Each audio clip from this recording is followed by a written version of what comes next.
I got tired of hunting around in my house if a power outage happened for one of the few battery-powered work lights I have that I can use in those situations or as a flashlight for emergencies. And I decided to buy two better quality items and selected this DeWalt model DCL182, and I bought two of them along with their associated dual charger. I bought two USB cables to go with this because none of the DeWalt literature mentioned that it came with the USB charging cables, but in fact it did. The lamp has a fold-out metal handle or uh, stand or hanging hook. It's kind of like a carabiner, and it has a spring-loaded section on one side that opens up so you can slide it over pipes, conduits, things like that, or you can simply hook it on anything that projects out from a wall.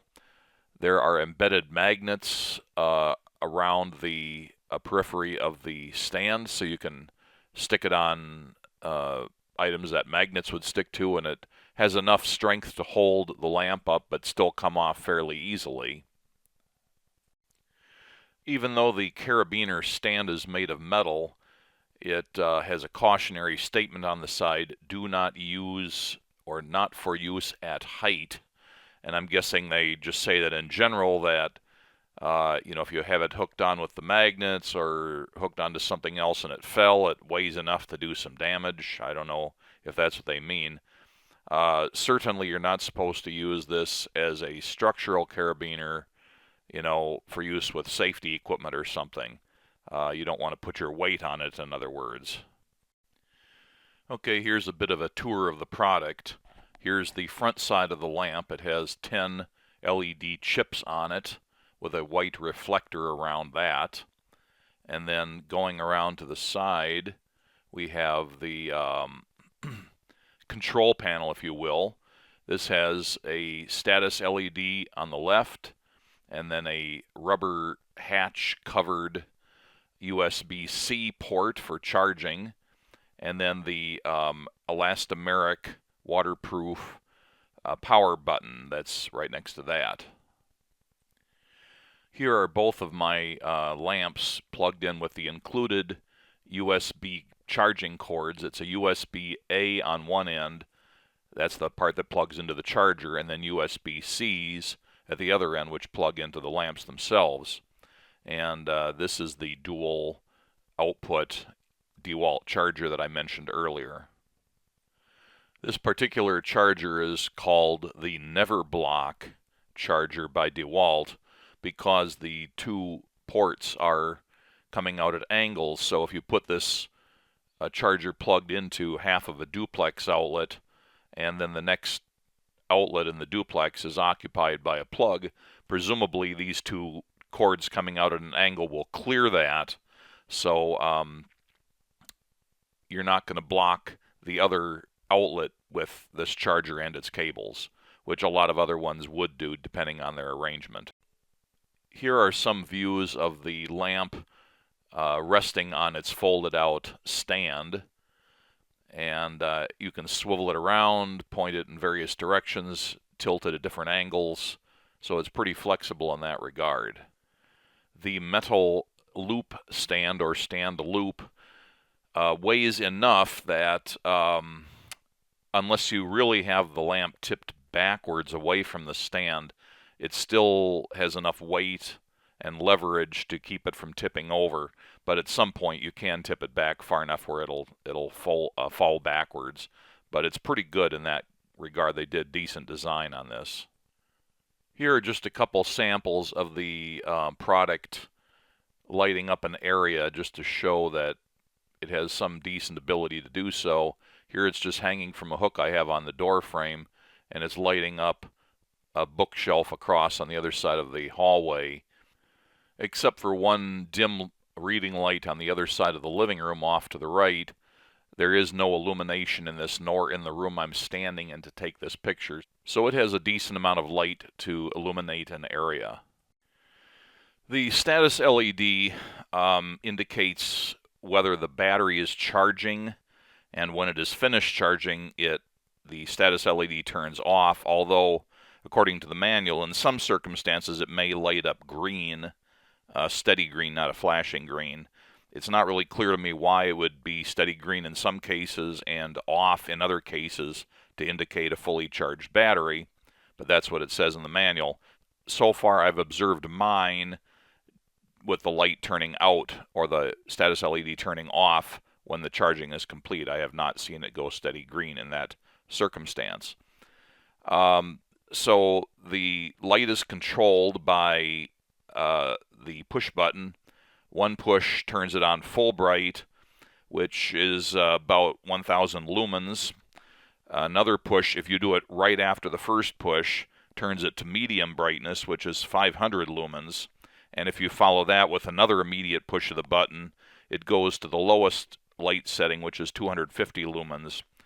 If you wait more than a second between clicking the button, the next button push you make will turn the light off. While the light is on, the status LED should just show nothing. It should be off. And I should mention that if you have a fully charged battery on this, the manual says that if you're on the highest light setting, you can expect it to work for about 3.5 hours. If you're on the medium light setting, you can get 8 hours out of it. And if you're on the lowest setting, you can get 12 hours out of it. So pretty good battery life.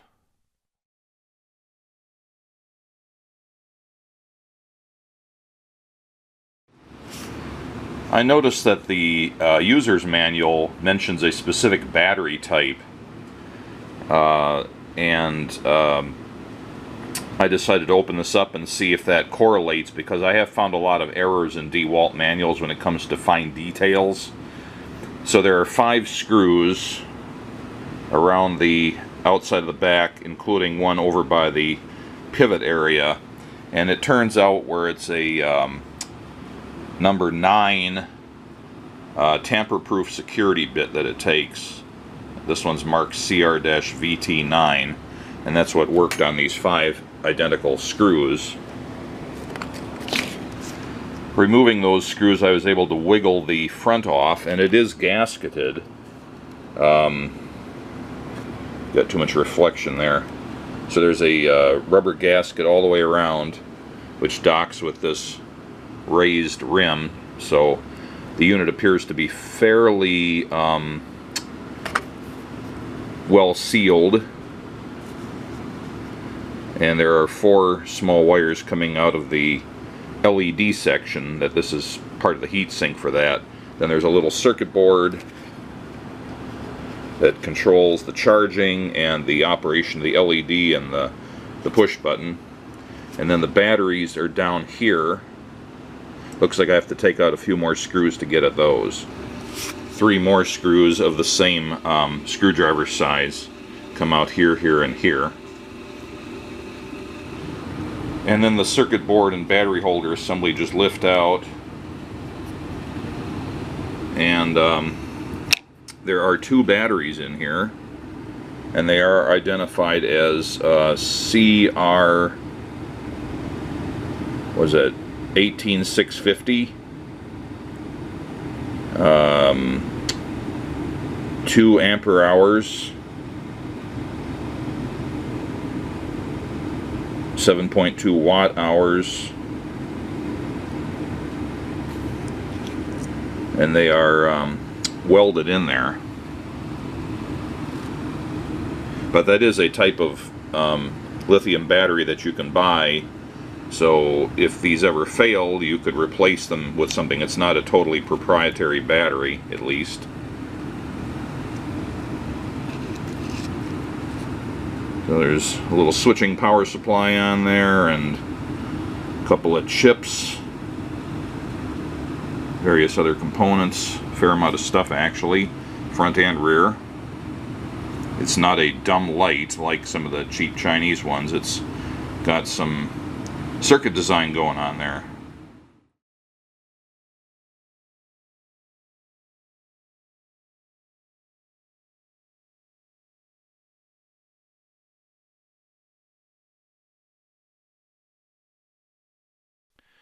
I decided that to hold everything, I needed to have the shelf be 20 inches wide and 9 inches deep, and I was going to secure it to the drywall near my entryway and above the entrance to my basement steps. I want to have it anchored using drywall anchors, so I needed a decent surface area, and I was going to also make it only out of scrap wood that I had laying around. I didn't want to buy anything new. Here I've cut out the 2 pieces of wood for the shelf and the back mounting plate, and I've avoided the big knots that were in the scrap wood.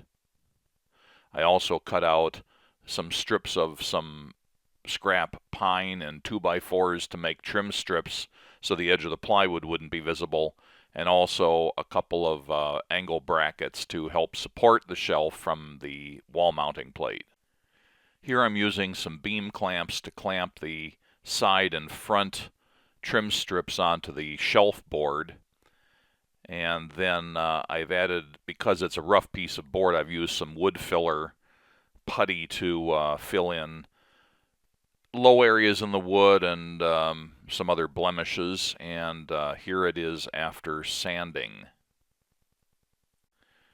Here I'm mounting the mounting plate to the back of the shelf using wood glue and a pin nailer, and then I'm also attaching the support brackets using the same method.